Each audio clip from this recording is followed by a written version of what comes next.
चंद्रगुप्त मौर्य एक साधारण लड़का कैसे बना भारत का पहला चक्रवर्ती सम्राट। Full documentary. कल्पना कीजिए, एक ऐसा लड़का जिसके पास ना कोई बड़ा राजवंश है, ना कोई विशाल सेना, ना कोई महल, लेकिन फिर भी वही लड़का भारत के इतिहास का सबसे बड़ा साम्राज्य खड़ा कर देता है।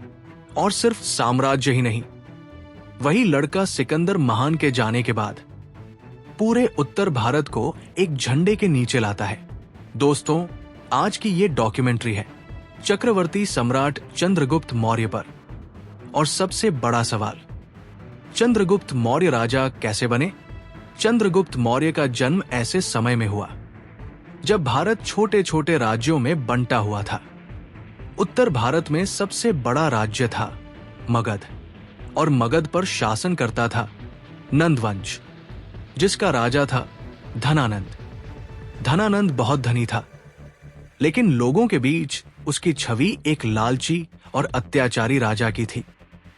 चंद्रगुप्त मौर्य का जन्म किस परिवार में हुआ, इस पर इतिहासकारों में मतभेद है। कुछ मानते हैं कि वे मौर्य जाति से थे, कुछ कहते हैं कि वे एक साधारण या निम्न वर्गीय परिवार से थे, और कुछ स्रोत बताते हैं कि वे किसी राजघराने से जुड़े हुए थे। लेकिन एक बात साफ है, चंद्रगुप्त का बचपन आसान नहीं था। उन्होंने बचपन से ही समाज में अन्याय और राजाओं की क्रूरता को बहुत करीब से देखा। अब कहानी में प्रवेश होता है भारत के इतिहास के सबसे बड़े रणनीतिकार का, आचार्य चाणक्य, जिन्हें हम कौटिल्य या विष्णुगुप्त के नाम से भी जानते हैं। चाणक्य तक्षशिला विश्वविद्यालय के महान विद्वान थे। तक्षशिला उस समय का सबसे बड़ा शिक्षा केंद्र था, जिसे आज के समय में विश्व का टॉप यूनिवर्सिटी समझ सकते हैं। चाणक्य राजनीति, अर्थशास्त्र, युद्ध नीति और शासन व्यवस्था में असाधारण थे। कहानी के अनुसार चाणक्य मगध के राजा धनानंद से मिलने गए थे, लेकिन राजा ने उनका अपमान कर दिया और उसी दिन चाणक्य ने प्रतिज्ञा ली, मैं नंद वंश को मिटाकर रहूंगा। लेकिन प्रतिज्ञा लेने से साम्राज्य नहीं बनता।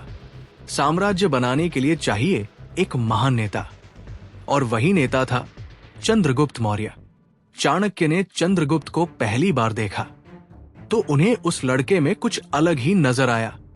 कई कथाओं में बताया जाता है कि चंद्रगुप्त किसी बाजार या सार्वजनिक स्थान पर लोगों को नेतृत्व करते हुए दिखे। चाणक्य ने समझ लिया, ये लड़का निडर है, ये लड़का बुद्धिमान है, ये लड़का लोगों को प्रेरित कर सकता है, और सबसे बड़ी बात, ये लड़का सिर्फ बदला नहीं चाहता, बल्कि एक मजबूत राज्य बनाना चाहता है। चाणक्य चंद्रगुप्त को तक्षशिला ले गए और वहां उन्हें विशेष प्रशिक्षण दिया। इस प्रशिक्षण में शामिल था राजनीति की समझ, कूटनीति, युद्ध रणनीति, जासूसी नेटवर्क, अर्थव्यवस्था, सेना का अनुशासन, मनोवैज्ञानिक युद्ध, साइकोलॉजिकल वॉरफेयर। यानी चंद्रगुप्त को एक साधारण लड़के से भविष्य का सम्राट बनाया गया।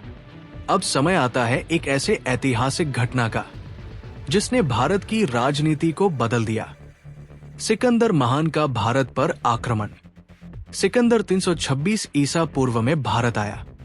उसने पंजाब तक विजय प्राप्त की, लेकिन उसके सैनिक बहुत थक चुके थे और उन्होंने आगे बढ़ने से इनकार कर दिया। सिकंदर वापस लौट गया, लेकिन जाते जाते वो भारत में कुछ यूनानी सेनापति और शासक छोड़ गया। यही वो समय था जब चंद्रगुप्त को एक बड़ा अवसर मिला, क्योंकि सिकंदर के जाने के बाद उत्तर पश्चिम भारत अस्थिर हो गया।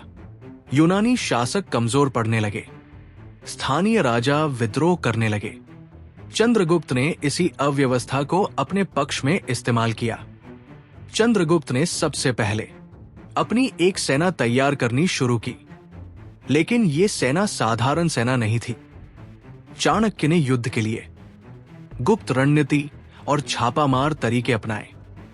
छोटे छोटे हमले, अचानक आक्रमण, जासूसों का उपयोग, गुप्त सूचनाएं और राजनीतिक गठबंधन। चंद्रगुप्त ने स्थानीय जनजातियों को साथ लिया, नाराज सैनिकों को भर्ती किया और यूनानी शासन के खिलाफ विद्रोह शुरू किया।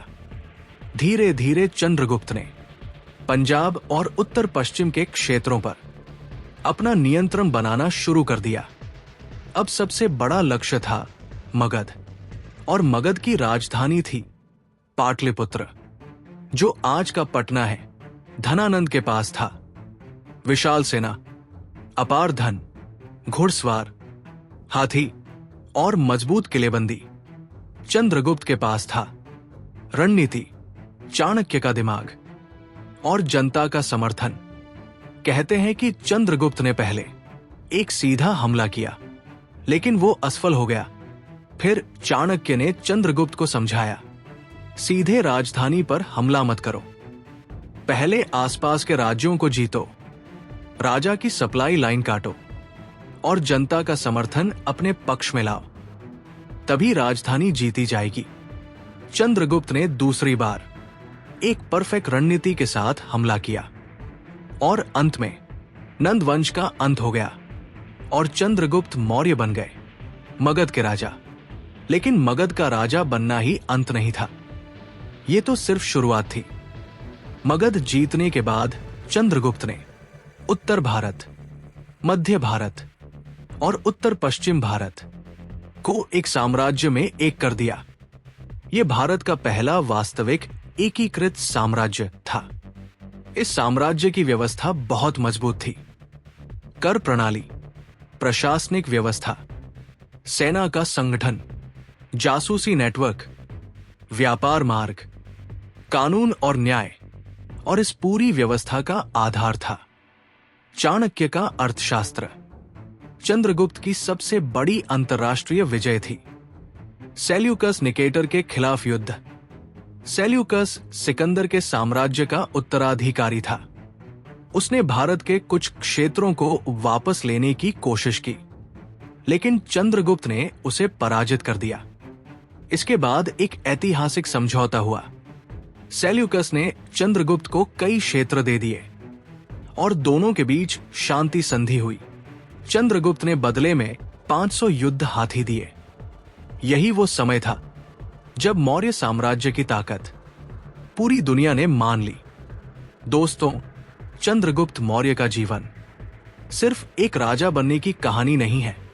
ये कहानी है साहस की, रणनीति की, अनुशासन की और एक बड़े विजन की।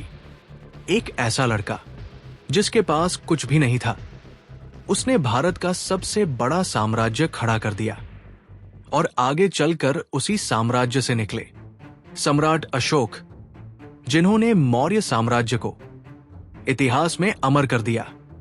अगर आपको यह डॉक्यूमेंट्री पसंद आई हो तो चैनल को सब्सक्राइब जरूर करें, क्योंकि यहां इतिहास सिर्फ बताया नहीं जाता, इतिहास डिकोड किया जाता है।